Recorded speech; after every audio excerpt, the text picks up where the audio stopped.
When we begin to discuss the views of Pythagoras on the subject of poetry, we are a little bit reminded of the terse manner in which the late Calvin Coolidge often answered questions. We can say of Pythagoras, he was for it.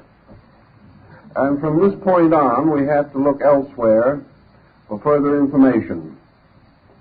We know that the Pythagoreans made use of a number of so-called heterodox ideas in connection with therapy. We also realize that nearly all of the work of Pythagoras was highly specialized and highly scientific. He was perhaps the greatest researcher of antiquity. And in his school at Crotona, he carried on continuous efforts to solve human problems. He wrote extensively on the use of herbs, on various phenomena of color and of music. But unfortunately, his original writings are not known. Either they perished or remain like so many monuments of antiquity, awaiting discovery in some well-concealed place. We do know, however, through Porphyry, a little something of the Pythagorean concept of poetry. And we gain a trifle more from the studies of Aristotle, who apparently did have access through Plato to some of the fragments of the original Pythagorean learning. Out of Porphyry, for example, we find a fragment such as this, that ailments upon the right side of the body should be treated by odd meter, and that on the left, and those on the left by even meter. Now this does not seem much, but it does tell us that it was more than a mere enjoyment of good reading by the sick, that there was a special purpose involved.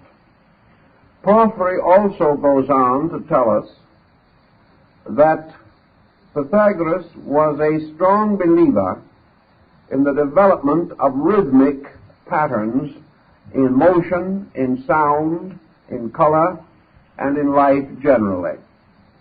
Thus we may understand Pythagorean aesthetics, particularly as these may apply to music, poetry, and the dance. Realizing that there might be something of interest in this department, and recognizing that the effect and influence of Pythagoras have been long experienced in society, it seemed advisable to make a brief survey of some early opinions concerning poetry, and even somewhat more recent attitudes and findings. It opens a very interesting and stimulating field. In the first place, poetry as an art is perhaps the closest by direct affinity to mysticism of any that we know. Even today, conservative critics of poetry refer to it in terms of absolute and relative vision. They explain that poetry represents a condition of consciousness not to be found in any other art that we know, but perhaps most nearly paralleled in music. What then would be the essential therapeutic difference between, we will say, poetry and music? The principal difference would lie in an element of rational or intellectual transmission. In music, we have the harmonic principle and the melodic line and the rhythmic pattern, but we do not have a direct transference of intellectual meaning. we do not have the musician usually conveying to us a particular and purposeful mood.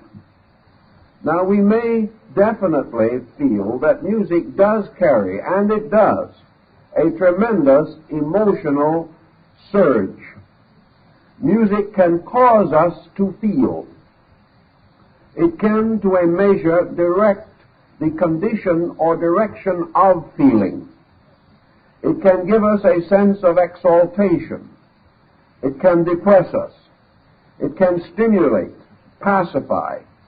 It can produce a series of these moods. But with poetry, something else is added, and that is a particular and direct meaning, a meaning conveyed by words.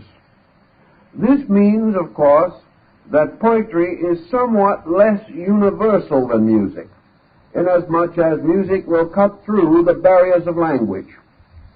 On the other hand, poetry is more intimate, more personal, and the creativity of poetry is more universal than the power of the average individual to compose or create music. The creation of music generally requires a highly specialized type of training, whereas the creation of poetry, some of the greatest poetry that we know, has resulted from comparatively little technical knowledge. It has arisen as a more direct expression of rhythm in consciousness itself. Thus, we have many persons, comparatively, without technical knowledge, even of poetry, who are able to create good poems. Create them because of certain laws or principles resident in consciousness itself. Pythagoras, of course, differed from modern man in a number of his attitudes toward health. Whereas today we throw particular therapy against particular ailments, the Pythagoreans were inclined to use a general therapy against a general ailment. The Pythagoreans were among the early psychologists to recognize that man's particular difficulties in life arise from general principles, from factors perhaps deeply submerged, but that the person is not sick because of one thing that he does, nor can he be caused to recover by the direct treatment of his immediate ailment only. We may be able to cure the ailment or treat it successfully, but curing the ailment does not mean curing the person. We may neutralize certain expressions of excess, whether these be psychological or physical. But we have a larger problem, and that is preventive medicine. We have the need of recognizing that health is a natural state, that the primary end of therapy is to preserve health, not to restore it. The fact that the individual is subject to innumerable ailments must bear witness to innumerable weaknesses in his own consciousness.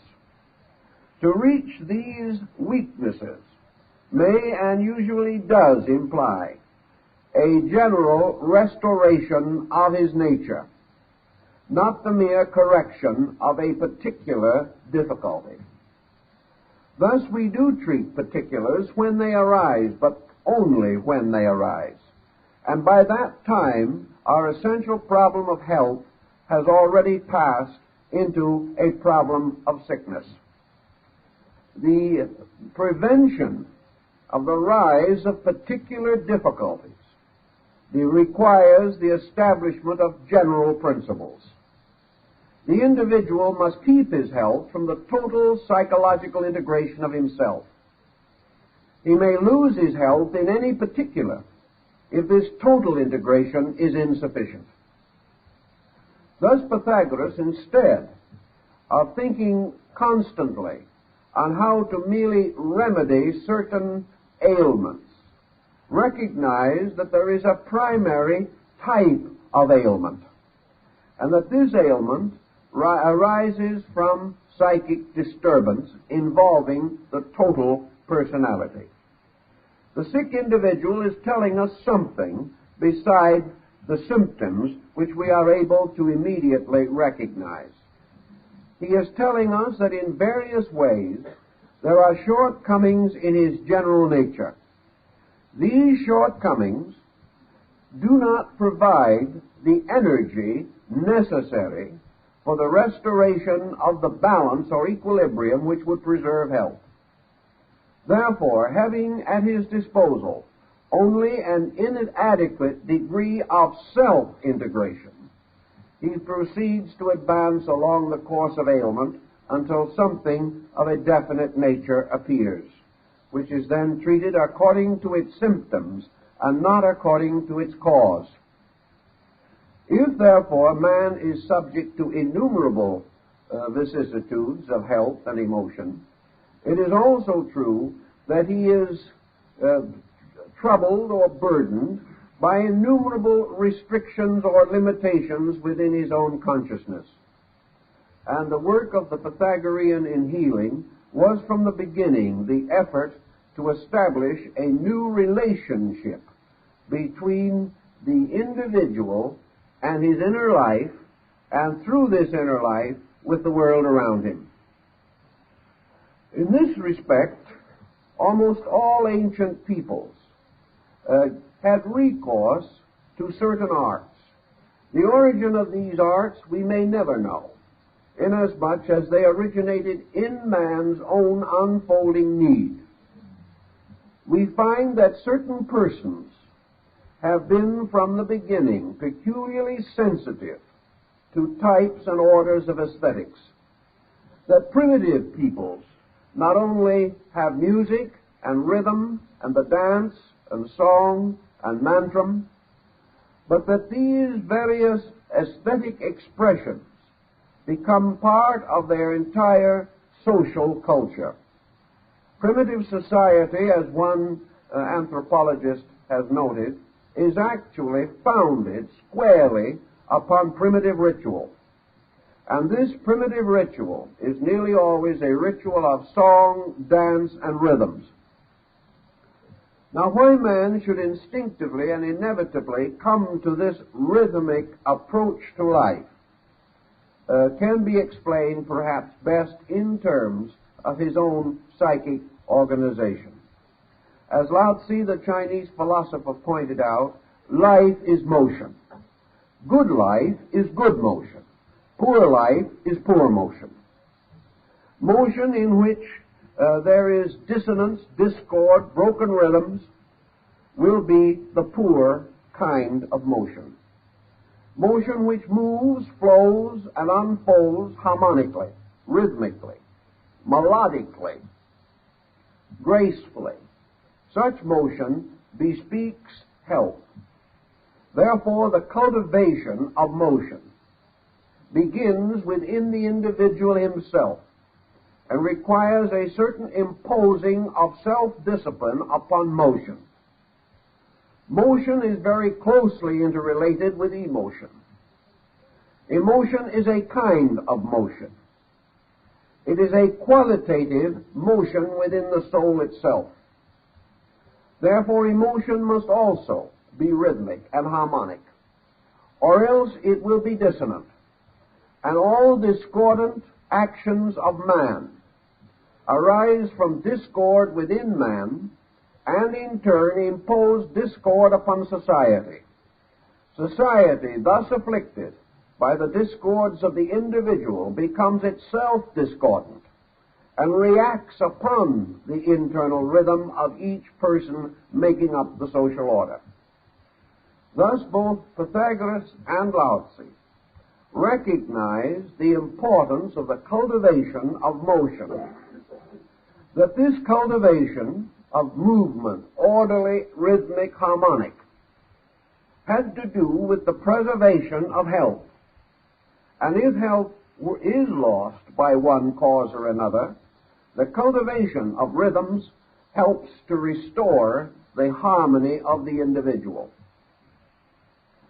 When we come down to a more practical level of thinking, we must also divide humanity into a series of groups according to their reaction to rhythm or harmony. Some persons appear to be oblivious to harmony. Even a great intellectual like Dr. Samuel Johnson declared that poetry was nothing but prose jogging along like a trotting horse. He had no real understanding of it or appreciation for it. The same attitude has been present in a number of intellectuals. Even Plato, while he did not disparage the use of aesthetic arts, did not encourage them nearly as much as Pythagoras did. But Plato had a different type of mind, and in these different types of minds, we have explanations for different types of basic constitutions. I think we may follow the general Pythagorean theory and affirm that temperaments arise out of types of reaction to motion. The temperament is therefore the way in which we naturally receive or reject certain values in life around us. We have taken it for granted in our culture that man cannot accept everything, that the individual, by wholesale acceptance, may so diminish the intensity of his reaction that he is unable to intellectually circumscribe his field of activity. Therefore, he is scattered, broken, or shaken in his directives, simply because he is unable to understand everything and do everything. On the other hand, there are persons who by nature and instinct are, we will say, poetic conscious. These persons may or may not actually write poetry, or if they do, their poems may be of various degrees of merit. Yet there is a sensitivity in them toward this type of reaction. In the terms of absolute poetry, we must have that which comes the nearest to a full experience vision of internal rhythm or order. Relative poetry is that in which essentially the poetic mood is subservient to a transmissional form of some kind. Therefore, under relative poetry, we have that in which meaning dominates rhythm. We have the intellectual type of poetry. We have the propaganda. We have the military rhythms. We also have such things as anthems and things of that nature, in which actually we are using harmony or poetry as a means of transmitting a basic or fundamental idea. This idea, by the way, has a greater probability of being remembered or transmitted in poetic form than it has in prose form. The mind of man is curiously receptive to rhythms and is able to hold on to patterns that are rhythmed more easily than patterns lacking this quality. Also, we must admit that there is a considerable amount of poetry which is locked within prose structure. A great many prose works are actually of high poetic quality by the very use and selection of words and by the musical rhythms of the prose text itself. We find this, for example, as a common circumstance in many sacred writings, in which by virtue of the way in which they are versed and ordered, and by the sublimity of their language forms, they give us rather the impression of poetry than of prose. We also know, for example, that in our own Bible, many works that are now in magnificent prose were originally poetic. And to a measure, this poetic substance has survived in prose, as, for example, the book of Psalms and sections of the book of Job. In these points, we also note that the tendency of man has been to recognize poetry as nearer to sacred writing than prose in the majority of instances. The Greek oracles at Delphi and other places were nearly always revealed in the form of poetry, usually hexameter verse. Thus it came to the Greek consciousness that prose was the language of men and poetry was the language of the gods. When we analyze this more carefully, we are really saying that poetry is the language of man's spiritual internal. It is the language of the transmission of vision to mind. For in everything which man performs, the value or essential integrity must be clearly present.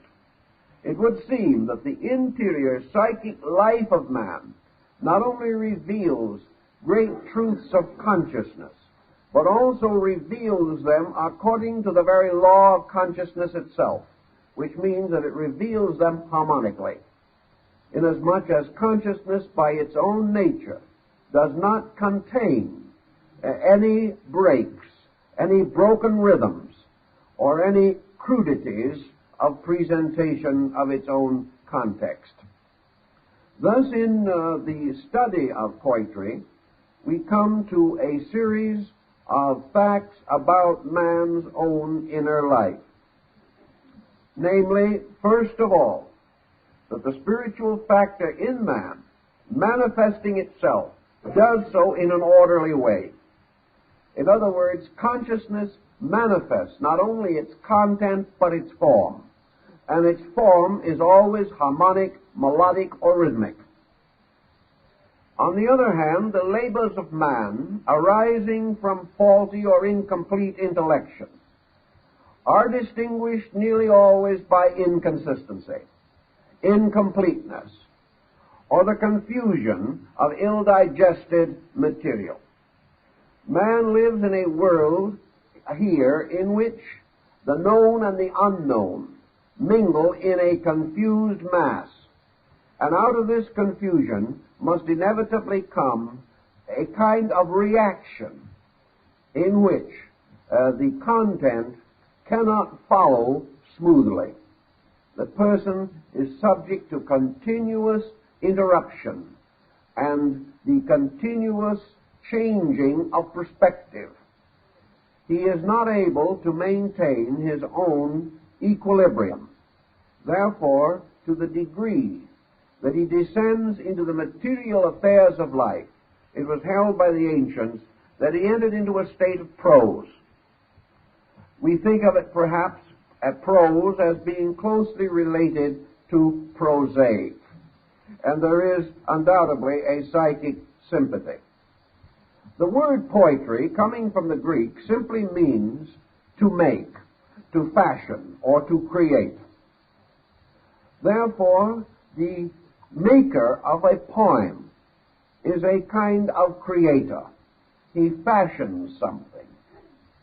But the poetic consciousness with which he fashions is part of a universal consciousness in which rhythm and order are essentially inherent and therefore continuously present in manifestation.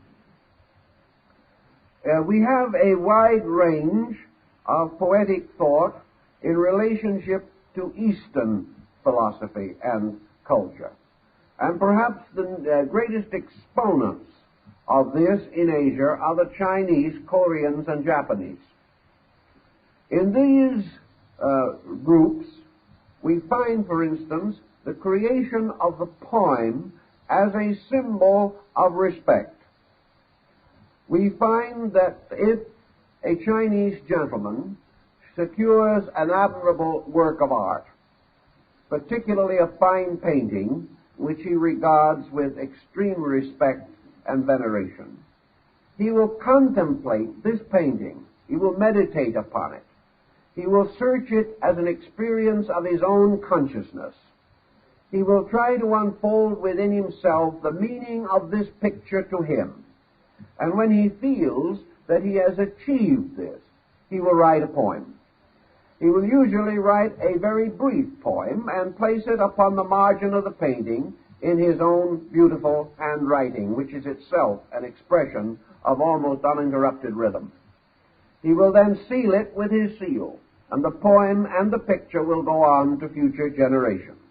Another owner may also experiment or react to this. His reaction may be different from the first owner. He will then add another poem. And in some of the very rare and early paintings, it becomes increasingly difficult to see the picture for the poems. But each of these poems has a distinct meaning of its own. It represents tribute. It represents the individual giving expression to his own interior feeling about a thing. And to many Orientals, this expression is as beautiful as the picture, inasmuch as it arises from the sole concept of the person. Therefore, we find frequently in Asiatic art that the picture is completely omitted from the scroll, and that the great poet simply prepares his poem, frames it as you would a picture, and hangs it on the wall. This poem becomes a kind of picture, inasmuch as it creates a mood. Thus we find in Asia particularly poetry and art interchanging, complementing each other, substituting for each other. In Asia also, where the contemplative life is somewhat stronger than it is in the West, poetry and literature become the great release media for the intellectual. In our Western world, we would not expect a scientist to be a poet. We feel that if he did write poetry, he would write something about relative states of gravity and so on, and we wouldn't find it particularly entertaining. But in the East, we expect the scientist to be a poet. We would regard him as an imperfect scientist. Unless he could come home from his laboratory or his school or wherever he may be, put on his simple home costume, go out and sit quietly in his bamboo grove and write a poem. If he could not do this, we would begin to wonder what kind of a scientist he was. We would say to ourselves, such men are dangerous. We would feel that this person, lacking interior imagination, lacking the power to touch or tap sources of beauty within himself, might be a rather brittle intellectual with whom we would have trouble one of these days. The same of the merchant. It would not be easy to assume today that someone, under the stress of Western business, would go home from a busy day at the office and dash off an ode or something like that. But this would happen in Asia, and while we have heavy pressures on us, Asia has also had many pressures with fewer resources to meet them than we have ever known. It is therefore part of culture, particularly pointed out by Lao Tzu and Confucius, that the intellectual, the practical man, the scientist, the philosopher, the warrior, all these should write poetry, not only because it was a cultural requirement, but because it was a catharsis for a confused soul. It gave to the individual a peculiar ability to examine himself, to discover whether he had kept in touch with the deep springs and sources of his own consciousness. And if his consciousness becomes confused, if he is no longer able to divide consciousness from intellectual activity, if he is no longer able to divide his own internal life from his external profession, he is coming sick. He is becoming ill by degrees. And in time, this sickness will endanger his entire integration. The same concept, of course, moves through the Buddhistic philosophy of Zen. where the koan, or the brief poem of 17 syllables, becomes symbolic of a great many values in life.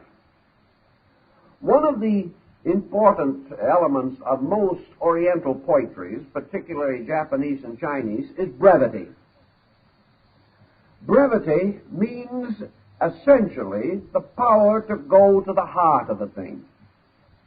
The individual who is not certain, according to one Chinese scholar, writes a book. The one who is certain writes a poem. There is a certain poetry of certainty. If the individual cannot reveal his soul in 17 syllables, he cannot reveal it at all.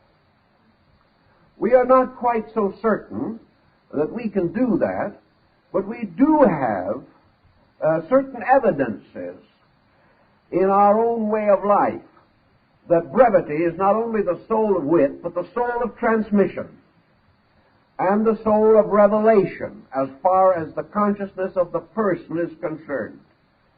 When we wish to make a truly profound observation, we may do so in 20 or 30,000 words, such as it is said was the case in the publication of a small handbook on the culturing of carrots by the government. It took really pages and pages and pages to take care of carrots. On the other side of the picture, we know that Abraham Lincoln wrote his entire speech for Gettysburg on the back of one envelope. The difference in the totality of our understanding is expressed through the clarity with which we are able to express ourselves.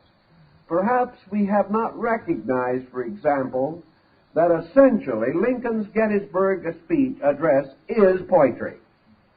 It is a magnificent kind of blank verse, yet it is moved from within itself by such tremendous rhythms, such magnificent harmony, that we would be forced to recognize it as great poetry, regardless of who wrote it.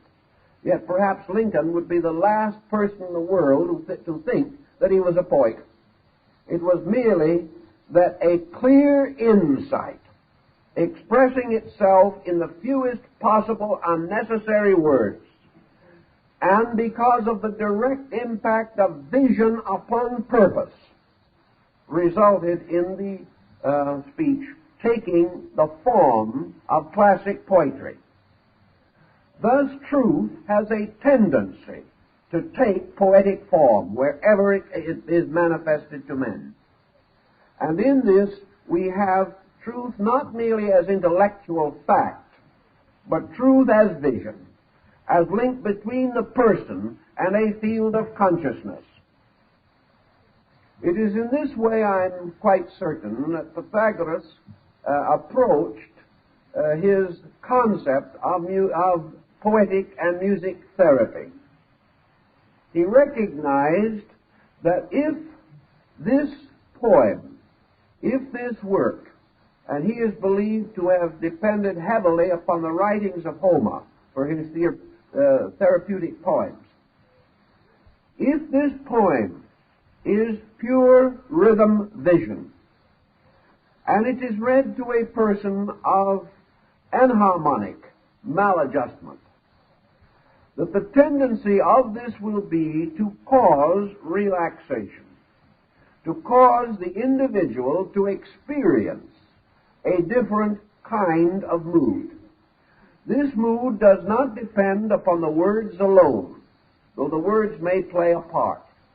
It depends primarily upon the psychic recognition of the harmonic principle. This recognition is intuitive. The human being who lacks the ability to recognize rhythmic motion as inspiration or as a source of well-being should of himself begin to examine his own nature, because he is blocking his psychic life in some way.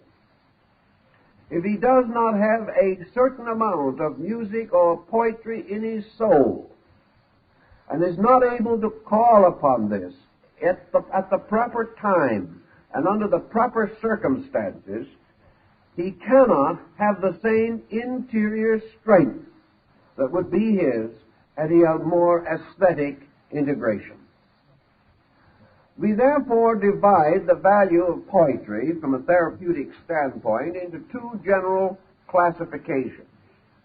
One would be the therapy of creating or making poems. The other would be the therapy of good listening. The ability to receive into self the poetic theme or the harmony of poetry. The creation of poetry, naturally, is a more positive action. It is one in which culture in general, but reflection in particular, play their parts. We always observe that the person who is confused has difficulty in relaxation and has difficulty in separating his mind from the objects of confusion. Thus, the person who is psychologically burdened comes home from his work, brings his work home with him. His only way of getting his mind off of the task, off of the worry, off of the burden which it is carrying, is, to our normal way of thinking, a violent release of some kind. He must take a strong stand. He must substitute willingly and willfully another interest, perhaps no more orderly than the first. He simply throws his mind from one kind of confusion into another, thus feeling that he is gaining a certain release. One man said if he could throw his mind from an important confusion to a non-important confusion, he could relax. Well, maybe he could, but he will be tossing his intellect around indefinitely, and the wear and tear will be considerable. Actually, the transference of confusion constitutes one of our panaceas for life. We feel that our peace of mind must result from the complete occupation of our bodies and faculties. We are afraid of anything which actually suggests total relaxation. We are afraid we shall go to pieces. We are afraid we can no longer control ourselves if we once let down these barriers of will by which we dam up the currents and torrents within ourselves. We are simply afraid of our own psychic content. Therefore, we try to fatigue it by continual activity. To a measure, we are partly successful. But out of all of this, we also find that the wear and tear results in marked increase in nervous ailments and emotional pathology. Under such conditions, the importance of poetry as a creating media may be regarded with some interest. Have you ever noticed that even in arts and crafts, skilled artisans have a tendency to fall into rhythms? The man driving nails, if he is an expert carpenter, will gradually develop a rhythm. People running machines develop rhythms based upon the machines.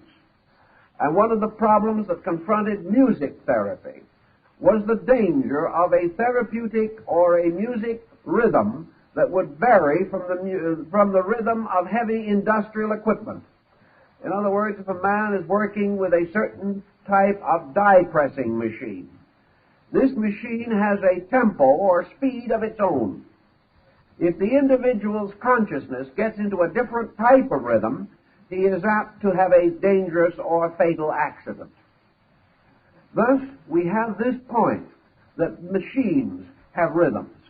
And when the machine rhythm breaks, we are keenly aware of it as a good automotive mechanic who can detect immediately from the rhythm of the motor that which is likely to be wrong with it.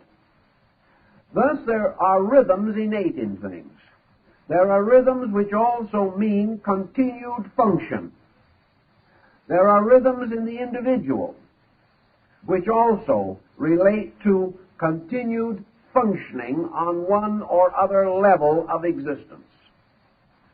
In our particular concern, therefore, we should analyze, if we can, the rhythm of man himself in relationship to all things with which he comes in contact. Nature itself is the source, of course, of rhythm symbols. The motion of animals, when slowed down by a modern camera, becomes a very clear evidence of a total grace of movement, a magnificent orderliness, the rhythms of tides, the motions of the heavens. All of these rhythms have affected man since the beginning of his experience. He has therefore followed a concept that to move with life is to ensure the function of life. To break rhythm with life is to endanger one's own survival. One of the commonest rhythms that we know of in life is the rhythmic alternation of activity and repose. Activity and repose also exists in music, in poetry, in art, and in practically all aesthetic media. Rhythm and repose we have to alternate in order to survive. This is so basic that very few persons question it. Yet at the same time, our tendency is to ignore the fact which is revealed through this alternation.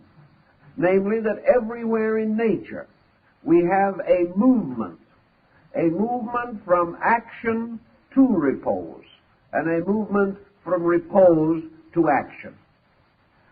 By repose, we mean, particularly in Taoism, the complete resting of the being. We have now come to the attitude that the only kind of repose that we can accept or understand is that which lies out of our control, for the most part, and that is sleep. We suspect that in sleep we relax almost totally, unless some agitation disturbs our interior rest. But theoretically, at least, man instinctively reacts to sleep and relaxes, whereas in his waking state he is never able to attain this degree of detachment. One of the reasons, of course, why sleep brings this detachment is because it suspends temporarily the mental and emotional focuses of the consciousness. But in a complete state of rest or relaxation, man becomes receptive, whereas in his condition of activity, he is objective. Therefore, in his life, there is a continual alternation between objectivity and receptivity, between aggressive action and receptive action, not receptivity alone, inasmuch as receptivity is also an action of consciousness. Thus, the polarities do not represent action and inertia, but rather two polarized motions, one a flowing out from consciousness and the other a flowing back toward consciousness. In poetry, this again is preserved in the patterns of meters and in the creation of alternately or patterned emphasis and lack of emphasis. These situations refer again back to the life of the person very intimately. For every action that man performs which is aggressive, outmoving, and affecting environment or his own exterior standing, there must be a parallel or accompanying reaction. On the level of our conduct, we incline to consider this as the law of karma, because the quality of the action, in most instances, causes the reaction to be unpleasant. Therefore, activity results in fatigue, which we to a measure object to, or a certain particular kind of stress leads to a reaction of a stressful kind, and we are continually plagued by the reaction of action itself.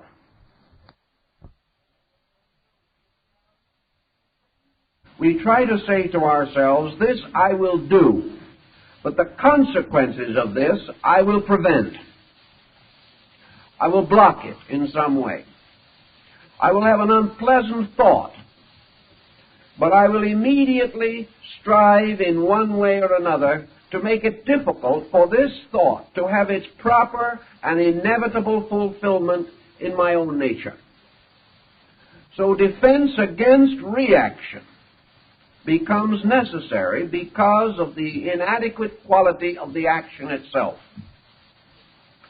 This breaks patterns, breaks law and order, and subjects the individual to the infirmities which come from what the moralist terms disobedience.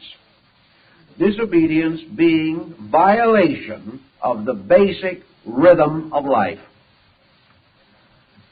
If, therefore, a person having a certain type of daily experience is able to let go of this experience, which is very largely an intellectual, emotional pattern, and recognize the importance of the element of creativity,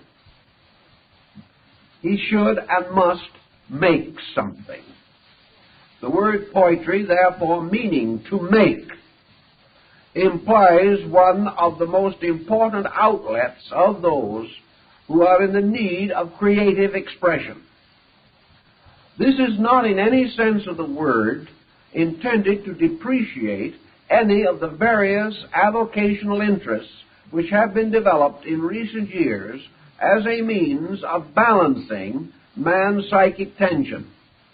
There seems to be no question in the world that the new rise of interest in good music and the tremendous amount now being spent by average citizens for stereophonic sound and things of this nature represents, in total, a natural interior reaction to need.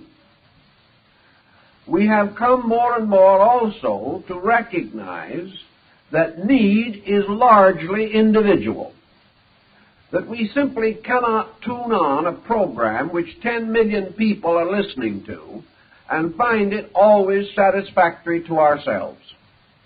Therefore, individual selection in music, as in art, becomes imperative.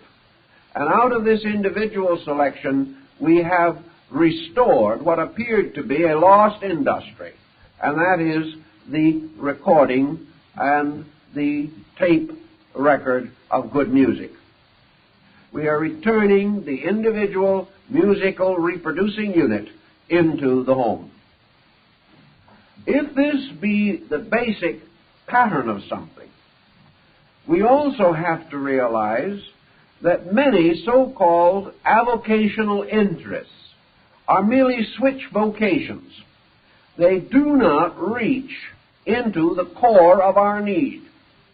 They help, certainly, as they divide attention away from the source of pressure. But an individual may become hobby-obsessed in the same way that he is vocation-obsessed. In fact, a great many persons, starting with an avocation, gradually make it their vocation.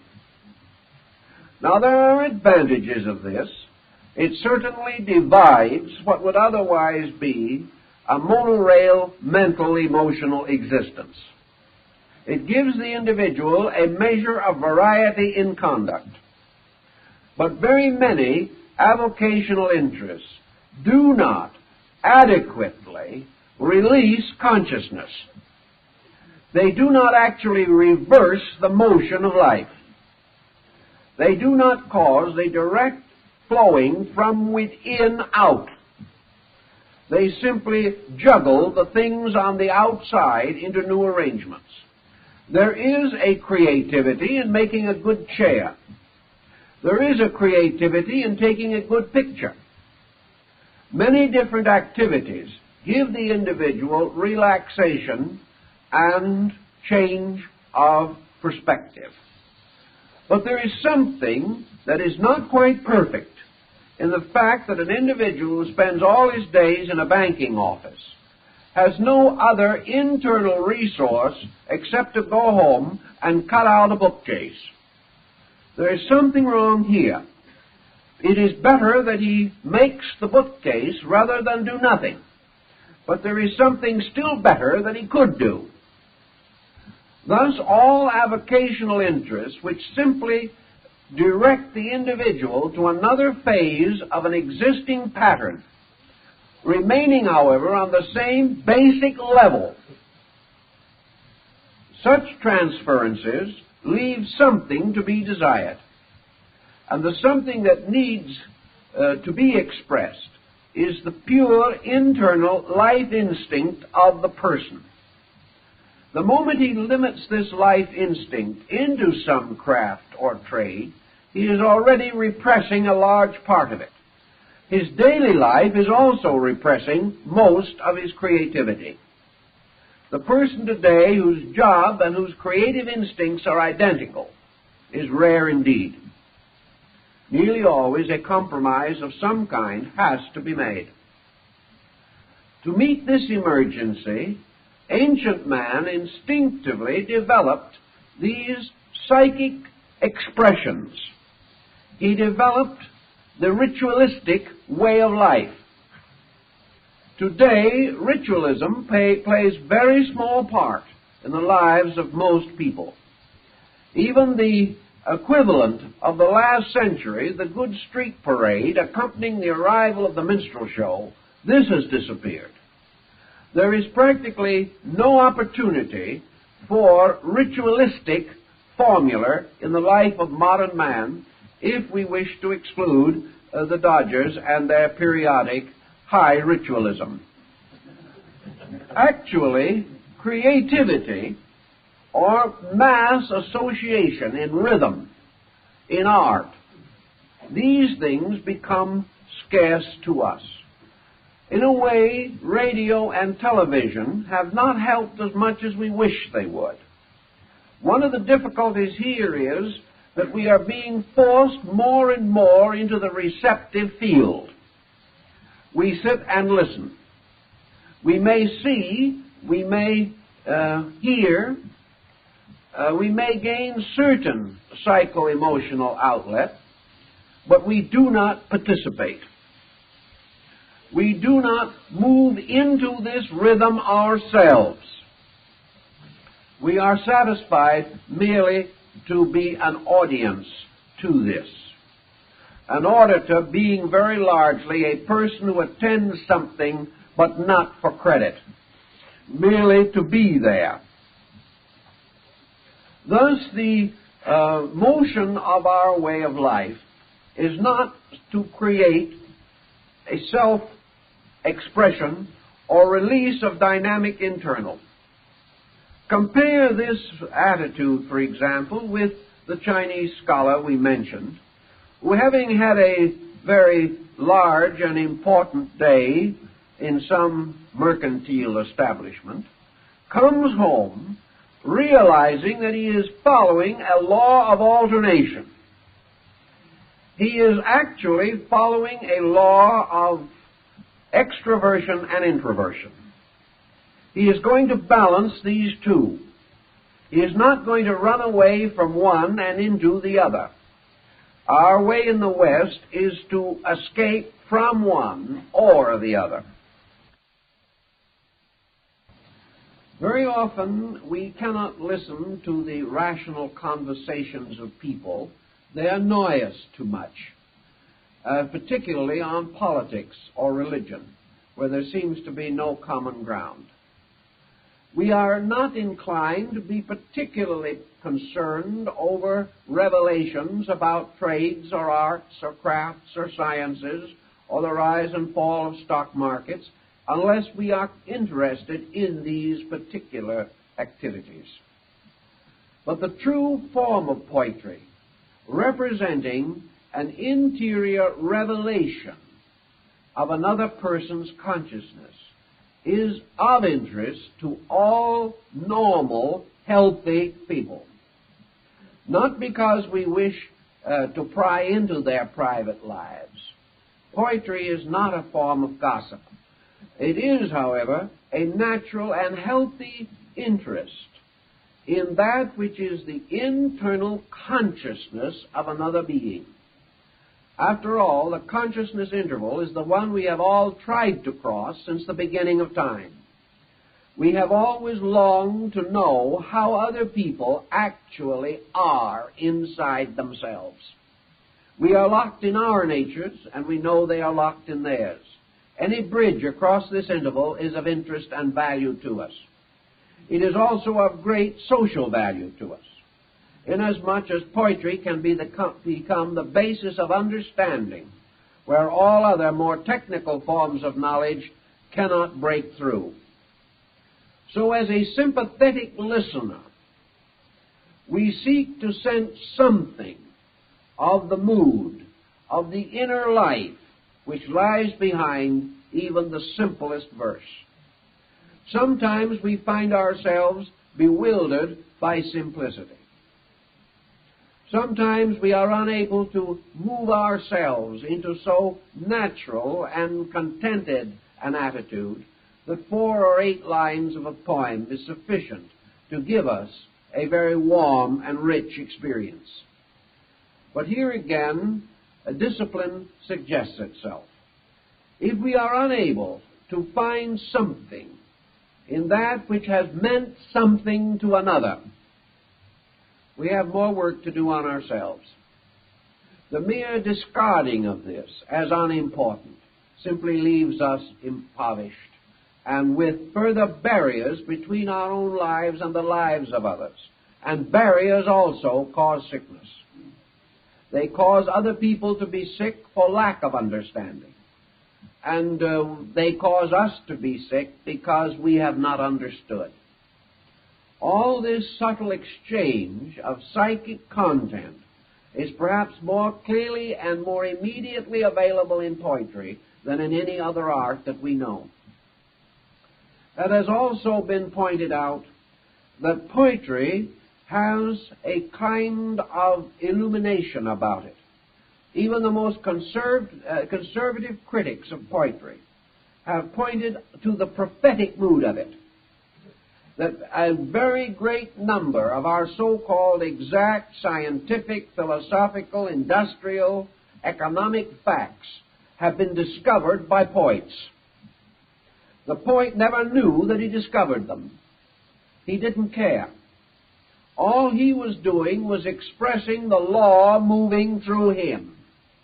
If he was correct, he was an explorer of regions where more prosaic minds could follow.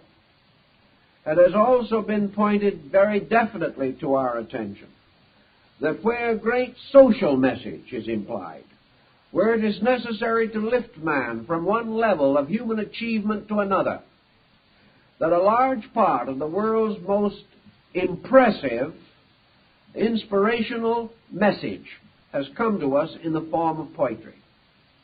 That it has picked us out of despond, that it has resurrected integrities in human nature, that it has given us hope under great stress and strain, and the poem has become a universal force in the continuing advancement of humanity on all social and psychological levels. Now, our next concern in this matter is, therefore, the effect of poetry as therapy in your own life. And here I think we also have something of value. Recognizing the primary importance of rhythm and of harmony and of creativity, we have in poetry a possibility within the average reach by which the person can create new integrations in himself. If he wishes a form of self-expression that is almost impossible to take away from him, which requires no appointed periods of time, which requires no specialized technical training, he may work with poetry. Now, some poets will say that this is a broad statement, that certain specialized training is necessary. It is desirable if it is available. But on the other hand, it is not necessary. It is less necessary in poetry than in any other form of literature. The great thing that is necessary in poetry is integrity, a tremendous interior honesty.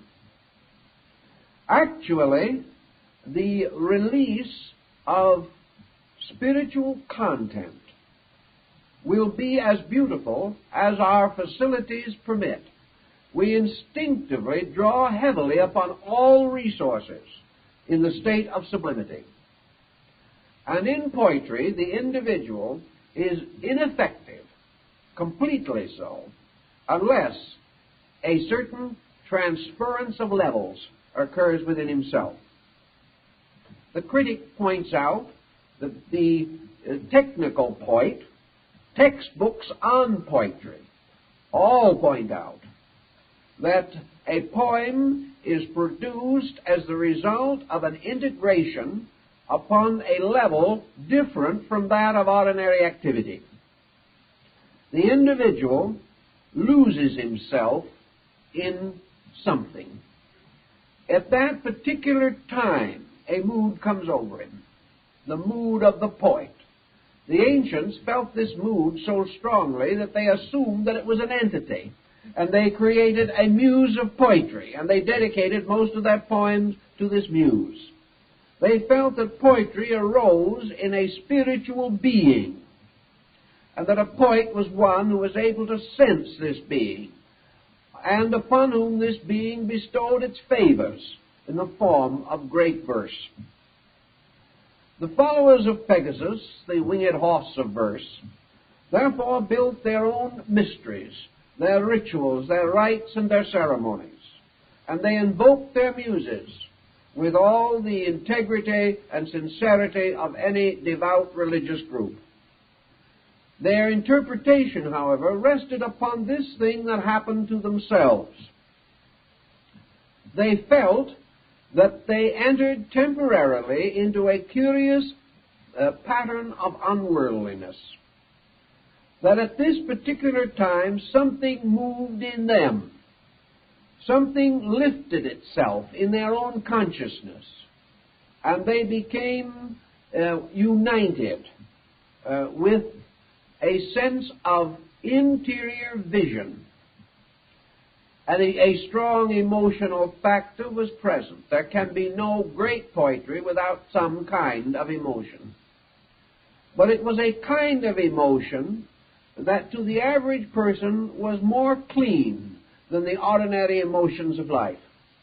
It was an emotion in which the search for the beautiful, or the effort to express the discovery of value, these pressures became irresistible. There was a desire to share.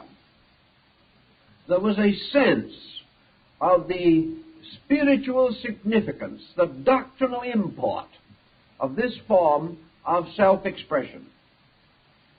Also, due to the very nature of immediate impact, the individual, under the tremendous impact of a total reality, has always been described as speechless.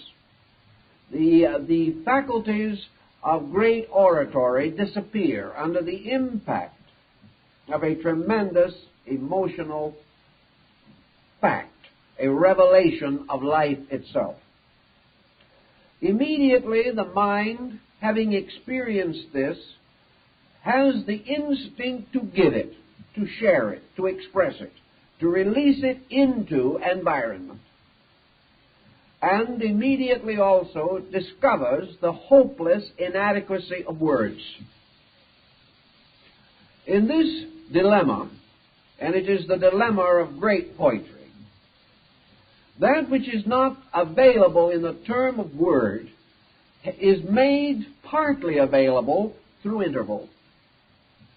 Pythagoras pointed out that the music of the spheres was not generated by the planets, but by the intervals between them. And in poetry, we have a certain sublimity bestowed by interval and meter. We have certain use of pattern to make up for the inadequacy of word. A mystical experience in itself has a certain metrical quality, if we are able to grasp it. Among other things that we sense in mysticism is order, tremendous sweeps of rhythm, as expressed in Milton and in Dante and in many others of the great poets. So we use this medium in part, and then usually a very humble and very simple selection of words.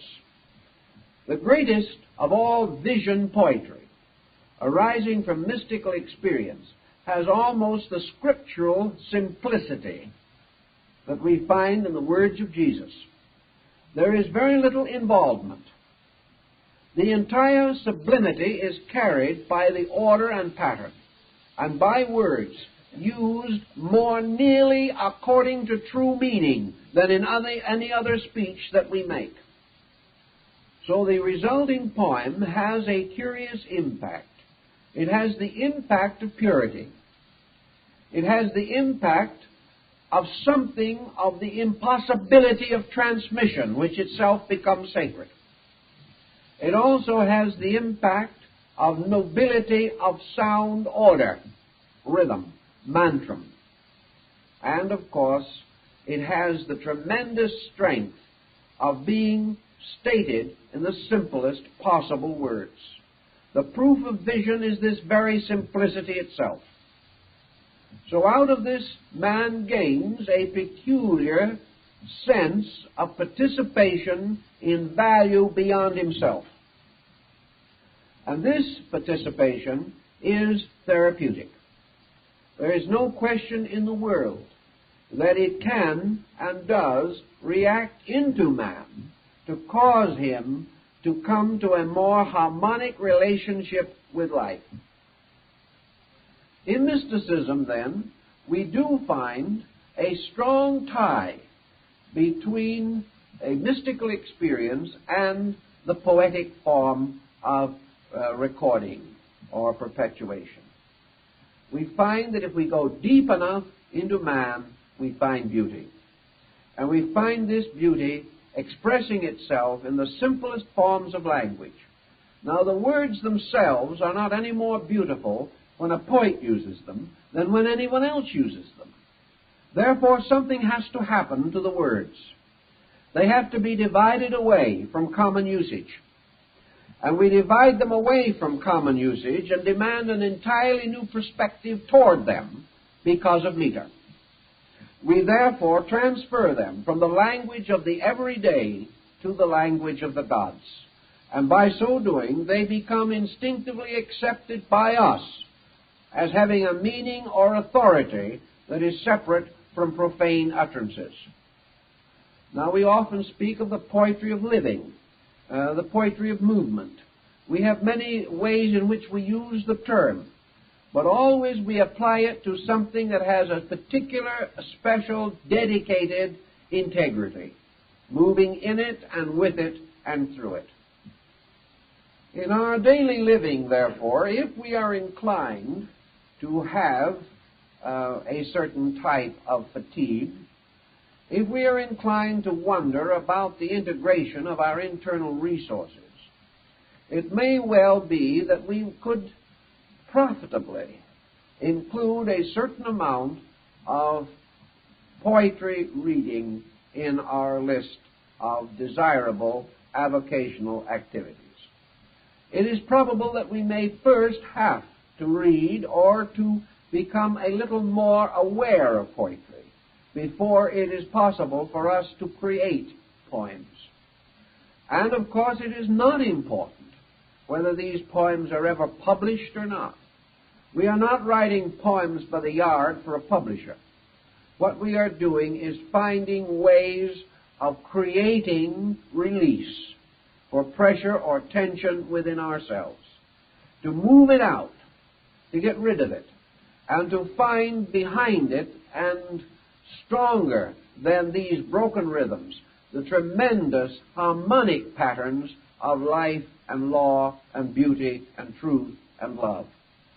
These laws lurk in us, and the most direct way of letting them come out is through the emotional experience of poetry. Now you will observe that in our modern generation, poetry languishes. It is almost impossible to publish a book on poetry unless you happen to be one of 2 or 3 world outstanding poets. Even the greatest poet is very fortunate if his book will sell 1,000 copies. Today we have very little interest in poetry. Poetry, to the large degree, languishes, except what might be termed serio-comic poetry. Various little prancing melodies that amuse us or are created merely as caricatures of life itself.